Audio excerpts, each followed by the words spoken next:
देख रहे हैं स्टैंडर्ड 12th का चैप्टर 3 के सैम्पल लेटर्स। तो हमारा जो चैप्टर 3 है उसमें हम नोटिस और सर्कुलर्स इंक्लूडेड है। तो हम पहले सैम्पल नोटिस देख लेते हैं। तो पहले जो हमारा सैम्पल नोटिस है वो है show cause notice for absence from office. तो हमने नोटिस में देखा था कि notice once in a while जो चीज़ होती है उसके लिए हम इशू करते हैं, और फिर जो लॉ से रिलेटेड चीज़ होती है तो इशू करते हैं। तो ये जैसे एब्सेंस फ्रॉम ऑफिस है, ये एक डिसिप्लिनरी इशू है।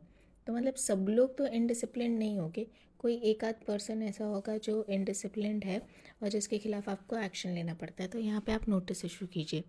फर्दर ये लॉ में भी इसलिए इम्पॉर्टेंट है बिकॉज सपोज़ आपने अगर उसको शो कॉज नोटिस और ये सब दिए बिना, प्रॉपर डॉक्यूमेंटेशन के बिना उसको जॉब से निकाल दिया ये बोल के कि भाई वो इनडिसिप्लिन्ड है, तो कल को वो आप पे केस भी कर सकता है कि नहीं ये तो मेरे मेंटल हरासमेंट कर रहे थे।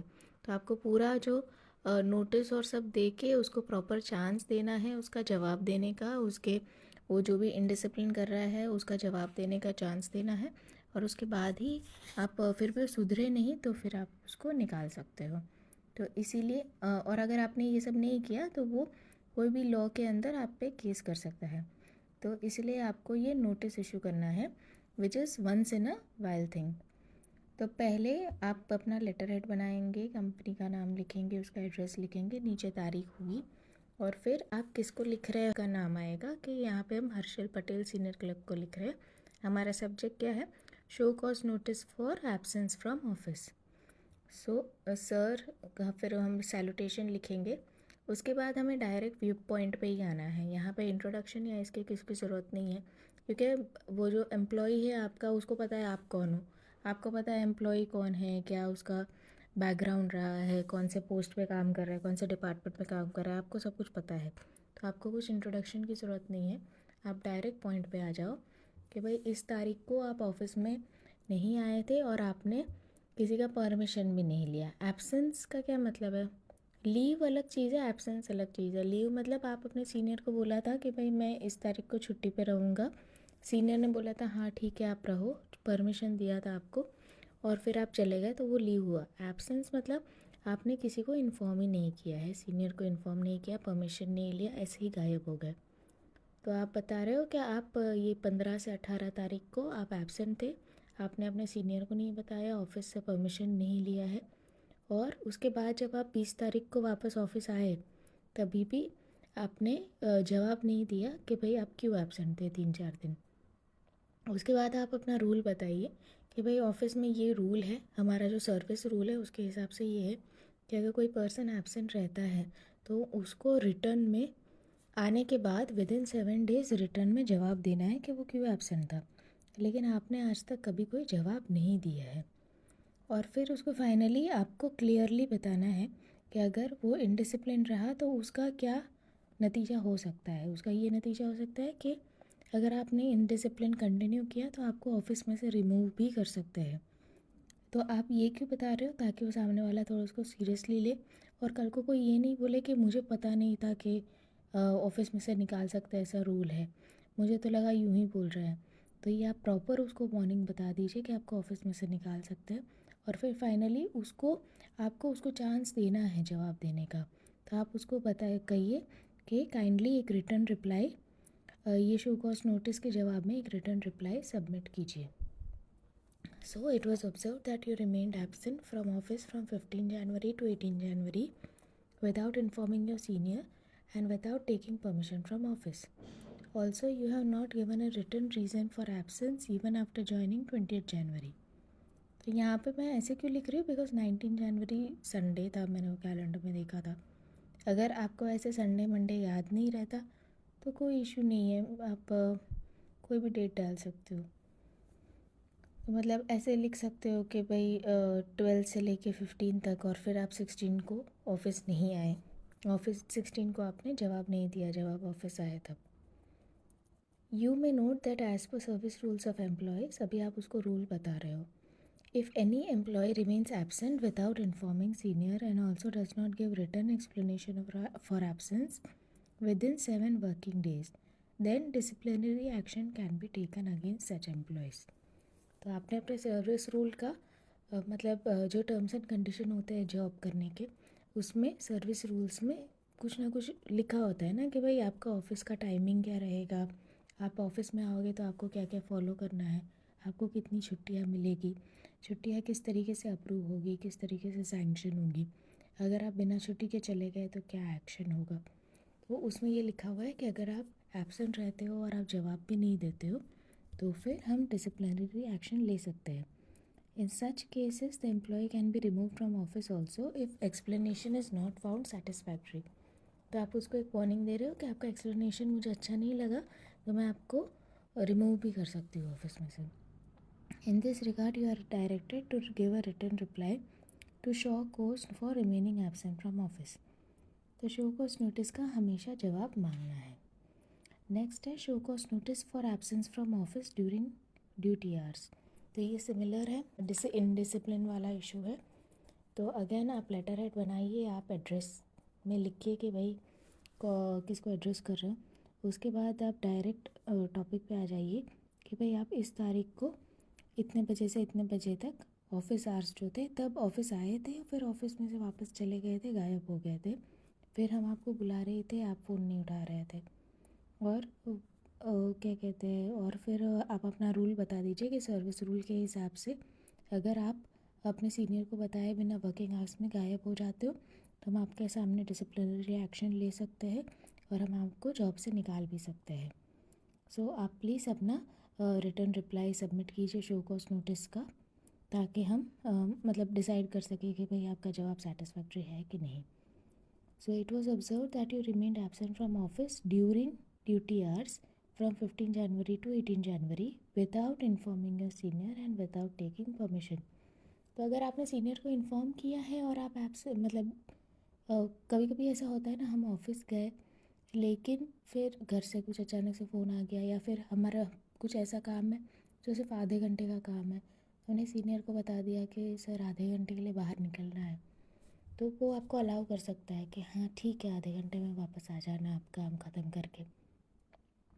लेकिन यहाँ पे क्या है, उसने सीनियर को इन्फॉर्म ही नहीं किया है, इसीलिए ये डिसिप्लिनरी इशू है। So it was observe that you remained absent from 11:30 AM to 1 PM and again from 3 PM to 4:30 PM during 15 January to 18 जनवरी। मतलब ये 3-4 दिन जो है रेगुलरली उसका यही काम था कि सुबह को भी 2 घंटा गायब रहता था, सुबह को भी 1.5 घंटा गायब है, शाम को भी 1.5 घंटा गायब है। और इस चीज़ को ऐसा नहीं है कि 4 दिन होने के बाद ही आपको बताया, ये आपको बताया था।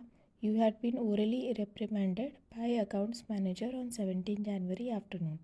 हावेवर यू हैड ये वर्ड है ना गलत हो गया।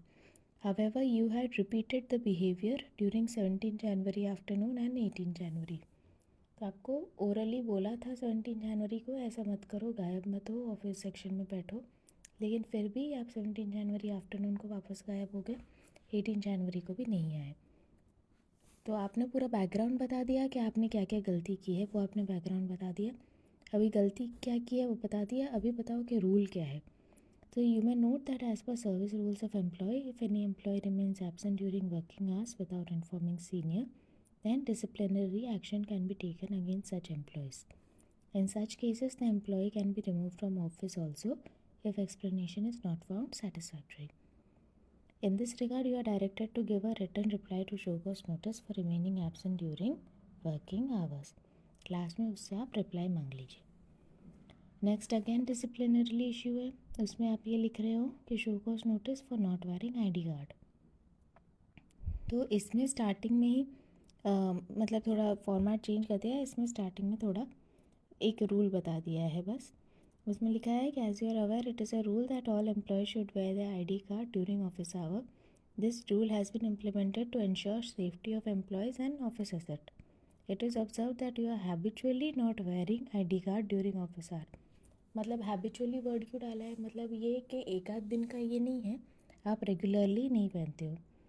You had been orally reprimanded by accounts manager multiple times for this behaviour. अभी ये क्यों ओरली वाला इशू मैंने क्यों डाला कि ओरली रिप्रिमेंड किया है, बिकॉज ID कार्ड नहीं पहना वो आपको भी ऐसा लग रहा होगा कि इतनी बड़ी बात तो है नहीं कि ID कार्ड नहीं पहना।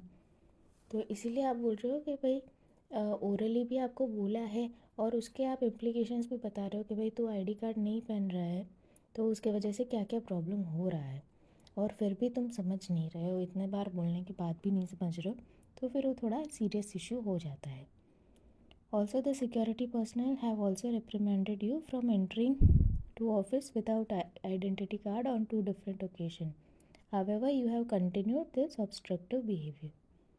तो आपको आपके जो अकाउंट्स मैनेजर है उसने भी आपको वो टोका हुआ है, आपको सिक्योरिटी जो पर्सनल है उसने भी टोका हुआ है.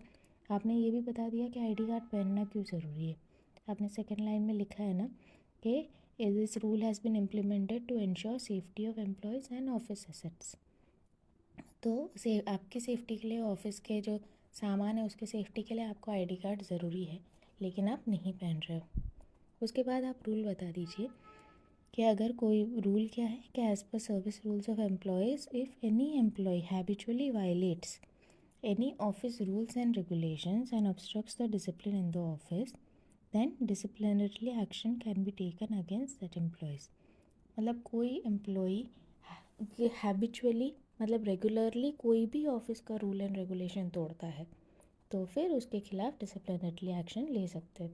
तो इसमें मतलब ये तो आईडी कार्ड वाला है, तो आप ऐसे स्पेसिफिकली भी लिख सकते हो कि if any employee habitually does not wear ID card then disciplinary action may be taken. But यहाँ पे क्या मैंने एक जनरल रूल ही कोट किया है कि आप कोई भी रूल एंड रेगुलेशन नहीं फॉलो करोगे तो भी action can be taken. In such cases, employee can be removed from office also if explanation is not found satisfactory. आपने ढंग से एक्सप्लेन नहीं किया तो आपको जॉब से निकाल भी सकता है. तो please you are directed to give a return reply. तो इसका रिटर्न रिप्लाई दीजिए कि भाई आप आईडी कार्ड क्यों नहीं पहन रहे हैं. तो अभी तक हम कितने कौन से नोटिस देख रहे थे जहाँ पे एम्प्लॉयर एम्प्लॉई को नोटिस दे रहा था और मोस्टली इनडिसिप्लिन वाले केसेस थे. अभी क्या है, जो एम्प्लॉई है, जो वर्कर है, वो अपने एम्प्लॉयर को मतलब ओनर को नोटिस दे रहा है. वो किस चीज़ का नोटिस दे रहा है कि उसको वॉलंटरी रिटायरमेंट चाहिए. तो यहाँ पे वो थोड़ा बैकग्राउंड बता रहा है. बैकग्राउंड क्या बता रहा है कि भाई मैंने ये जो ऑर्गेनाइजेशन है 2005 में ज्वाइन किया था, और आप बस ये बता रहे हो कि आप कोई नाराज़ नहीं हो एम्प्लॉयर से कि भाई मेरा बहुत अच्छा करियर था, मैं आपके साथ बहुत खुश था, थैंक यू सो मच, लेकिन अभी मेरे कुछ पर्सनल इश्यूज़ हैं, मेरे फैमिली मेम्बर्स के थोड़े पर्सनल हेल्थ इश्यूज़ है जिसकी वजह से मैं सर्विस नहीं कर पा रहा हूँ, मैं जॉब नहीं कर पा रहा हूँ, इसलिए मैं आपको रिक्वेस्ट कर रहा हूँ कि आप मेरा रेजिग्नेशन एक्सेप्ट कर लीजिए. उसके बाद आप रूल बताइए कि भाई रूल के हिसाब से 3 महीने का नोटिस पीरियड देना होता है, तो उसलिए मैं 3 महीने का नोटिस पीरियड दे रहा हूँ. तो मतलब हम जब अगर सपोज़ लेटर लिख रहे हैं 29 दिसंबर को, तो मैं बता रहा हूँ कि मैं 3 महीना पूरा करूँगा, जनवरी फरवरी मार्च जॉब करूँगा, और फिर मार्च में आप मुझे रिलीव कर दीजिए, या फिर मार्च के बाद मुझे मैं जॉब छोड़ दूँगा. और फिर आप फाइनली उनको रिक्वेस्ट कीजिए कि भाई मार्च में मैं जॉब छोड़ने वाला हूँ, तो जो भी ड्यूज़ है, मतलब जो भी पैसा मिलने वाला है, ग्रेजुटी का पैसा मिलेगा, प्रोविडेंट का फंड का पैसा मिलेगा, और भी कोई अगर बेनिफिट्स मिल रहे हैं तो वो सारे आप जो एम्प्लॉई है उसको कैश में पैसा देना पड़ेगा ना, तो आप वो सारे पैसे मुझे दे दीजिए. तो यहाँ पे जो लेटर कौन लिख रहा है, हर्षिल पटेल लिख रहे हैं. तो हम ऊपर जो राइट साइड है वहाँ पे उनका नाम और एड्रेस लिख रहे हैं. एड्रेस में उनका डेजिग्नेशन आएगा क्योंकि उनके घर का एड्रेस नहीं आएगा. यहाँ पे वो रेजिग्नेशन दे रहे हैं ना, तो रेजिग्नेशन कहाँ, ऑफिस में बैठ के ही लिख रहे होगे, तो वो ऑफिस में उनका क्या डेजिग्नेशन है और कौन से डिपार्टमेंट में है वो आएगा, उनका तारीख आएगा. तारीख इम्पॉर्टेंट है बिकॉज इसी तारीख से फिर 3 महीना काउंट होगा ना, तो तारीख इम्पॉर्टेंट है. और फिर 2 आप लिखिए प्रोपराइटर, और किसको यहाँ पे पर्सन लिख रहा है, कंपनी नहीं लिख रही, इसलिए लेटर हेड नहीं आएगा, पर्सन का नाम आएगा, और नीचे 2 में कंपनी का नाम आएगा. सब्जेक्ट है regarding voluntary retirement. Sir, I joined this organisation in 2005 as a floor supervisor and since last 10 years have been serving as the warehouse manager. तो इसमें 2 चीज़ है कि भाई 2005 में फ्लोर मैनेजर सुपरवाइज़र की तरह ज्वाइन किया था, और उसके बाद मेरा प्रमोशन हो गया, वेयर हाउस मैनेजर हो गया, और 10 साल से वेयर हाउस मैनेजर हूँ. आपको सिंपल रखना है तो आप सिंपल भी रख दे सकते हो कि I have been serving as a warehouse manager since last 10 years, ऐसे सिंपल भी आप रख सकते हैं। उसके बाद आप कहिए कि आई हैड अ फ्रूटफुल, मतलब आप बता रहे हैं कि आप खुश थे आप ऑर्गेनाइजेशन में। So I had a fruitful and successful career in this organisation and receive full support from this organisation during various phases of my life. तो पूरा सपोर्ट था आप लोगों का, वो सब तारीफ़ कर रहे हो आप उनकी, एक अच्छा रिलेशन मेंटेन करने के लिए। अभी आप अपना रिजिग्नेशन का रीज़न बताइए। However, on account of some personal issues and health issues of my family members, I am unable to continue in this service. Thus, I request you to kindly accept my resignation. तो आप के जो personal issue है उसकी वजह से आपको resign करना पड़ रहा है। अभी आप 3 महीने वाला रूल बता दीजिए, 3 महीने का नोटिस दे दीजिए। As per condition of my service, I am required to give 3 month prior notice for resignation. Thus, you are requested to relieve me from my duties after completion of 3 months, that is on 31st March 2025. I further request you to kindly settle my accounts and issue me my gratuity due, provident fund, leave encashment and any other benefit due to me on my retirement. Thank you। और फिर signature. तो ये हो गए हमारे notices. और notices के बाद हमारे पास सर्कुलर्स है, तो सर्कुलर भी देख लेते हैं। पहला सर्कुलर है सेलिब्रेशन ऑफ नेशनल फेस्टिवल। तो इसका आप फॉर्मेट देखिए, ऊपर लेटर हेड है, डेट है और 2 में किसी पर्सन का नाम नहीं है। आप लिख रहे हो all teachers and employees of all branches. ठीक है, तो आप सभी लोगों को एड्रेस किया है, इसलिए कोई स्पेसिफिक पर्सन का नाम है नहीं है। और सभी लोगों का ऑल टीचर्स लिखा है, all teachers and all employees. और इसमें आप टू द पॉइंट बात कीजिए कि भाई हमारे जो हर साल हमारा जो स्कूल होता है वहाँ पे सारे नेशनल फेस्टिवल सेलिब्रेट किया जाता है, तो इस साल भी उसके हिसाब से नेशनल फेस्टिवल सेलिब्रेट किया जाएगा। और तीनों जो दिन है 26 जनवरी है, 15 अगस्त है और 2 अक्टूबर को आपको आना है as part of your duty. So, in accordance with the annual practice followed by our institution will be celebrating all national festivals in the office with activities to strengthen patriotic feeling of our employees। मतलब working day नहीं है, आपको कुछ activity करवाई जाएगी।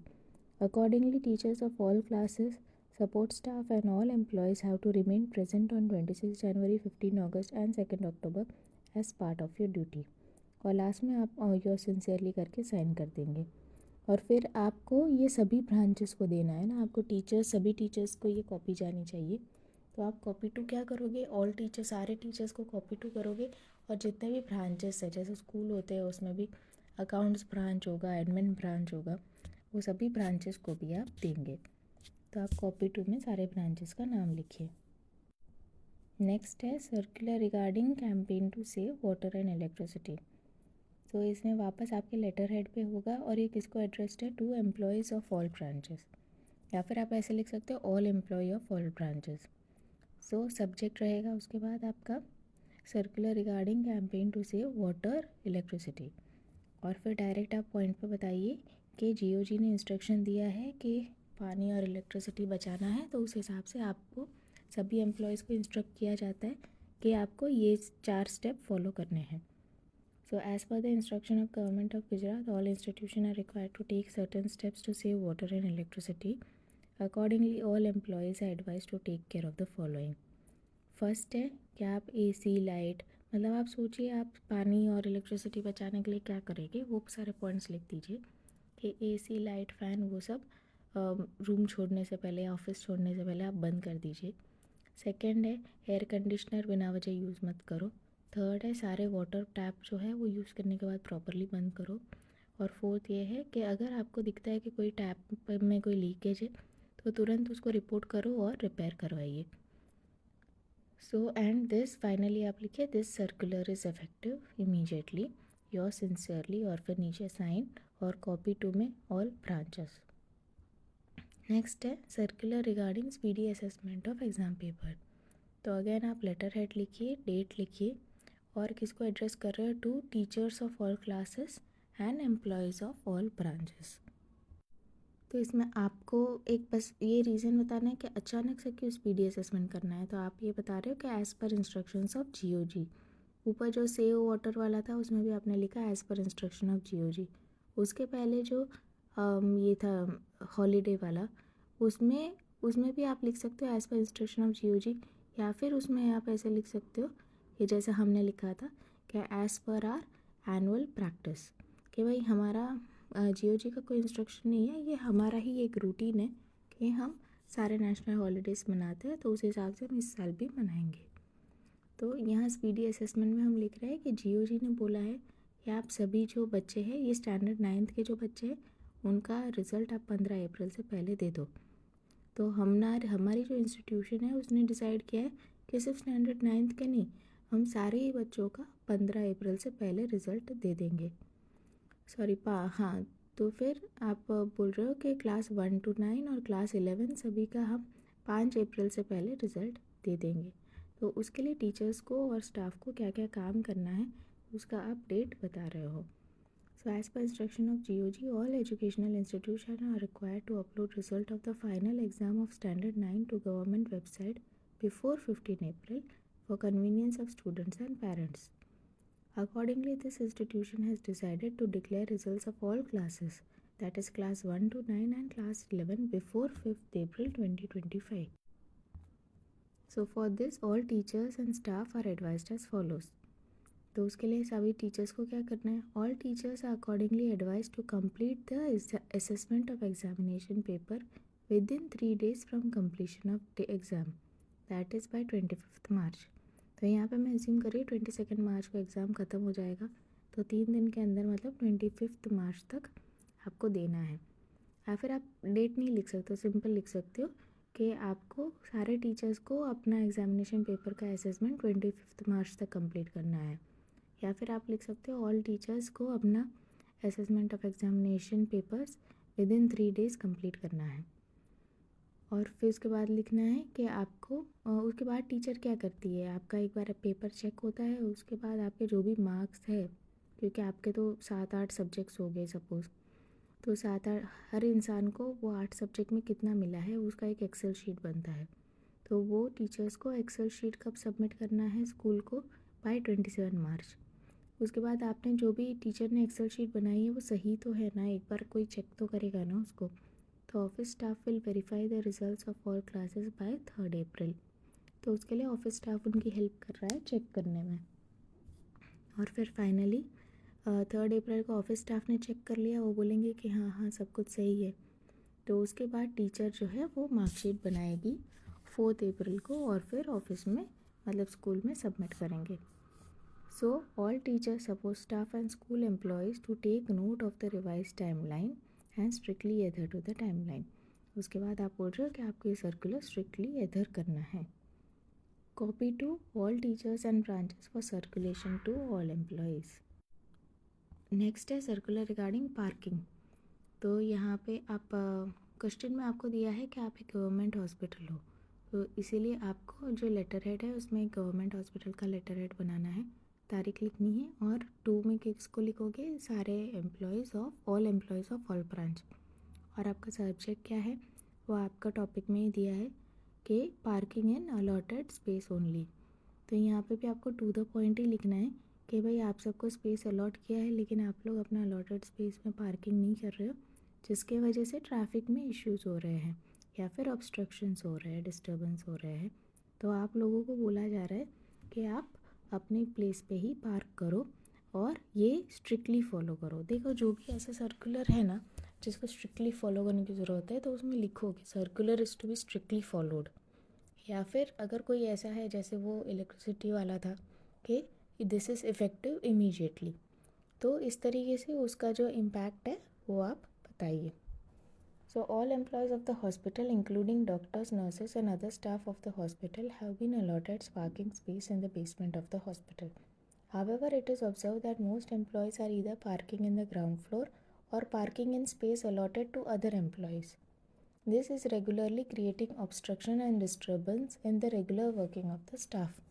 क्योंकि अगर आपने गलत पार्किंग की है तो वॉचमैन को आके आपको बोलना पड़ेगा कि भाई गाड़ी हटा दो, उसके बाद गाड़ी हटाने में टाइम वेस्ट होगा, वॉचमैन भी डिस्टर्ब होगा और आप भी डिस्टर्ब होगे।